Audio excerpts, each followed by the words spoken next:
सभी द्वारिकावासी को लेकर के भगवान कुरुक्षेत्र पहुंचते हैं और वहां पे 3 यज्ञ करते हैं भगवान।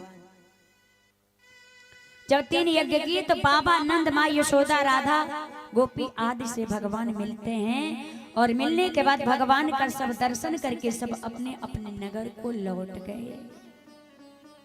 जब भगवान द्वारिका आए तो एक दिन उनकी माँ देवकी ने भगवान से कहा कि हे पुत्र,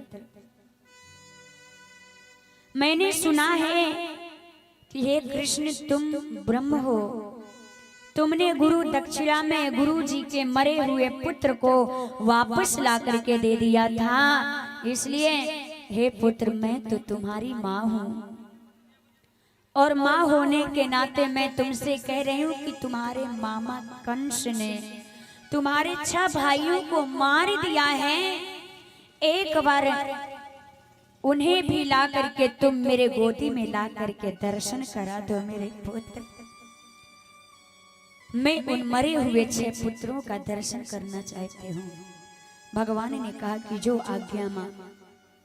भगवान सुतल लोग गए और राजा बलि के पास जाकर के वहां जो मृतक पुत्र थे 6 पुत्रों को वापस ला करके और माँ के गोदी में दे दिए।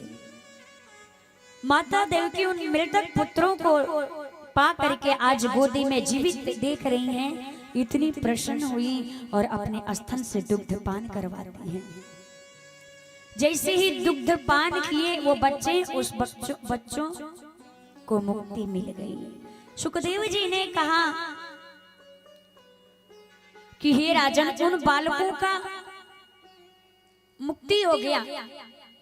राजा परीक्षित ने कहा कि लोग जप तप ध्यान योग पूजा पाठ भजन करते हैं तो मुक्ति का साधन करते हैं। उन बालकों ने कौन सा तप किया जो मृतक पुत्र आए और उनको सहज में मुक्ति मिल गई।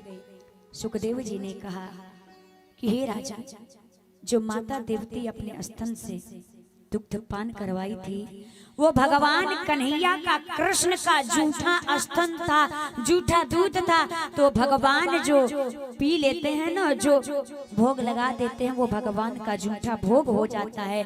भगवान का जूठा वो पुत्रों ने पिया तो उनको मुक्ति मिल गई। इसलिए कुछ भी यदि पाइए, कुछ भी खाइए तो वो भगवान को भोग जरूर लगाइए, क्योंकि भगवान का जूठा उन पुत्रों ने पिया दूध तो उनको सहज मुक्ति मिल गई। इसलिए हमें कुछ भी खाना चाहिए, चाय भी पीना चाहिए, बिस्किट नमकीन खाने वाला जो भी पदार्थ है आप यदि खाने से पहले पीने से पहले भगवान को दिखा दीजिए, तुलसी दल डाल दीजिए, भगवान को भोग लगाने के बाद आप ग्रहण करिए तो वो प्रसादी हो जाता है।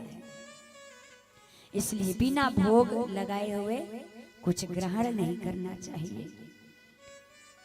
राजा परीक्षित ने कहा सुखदेव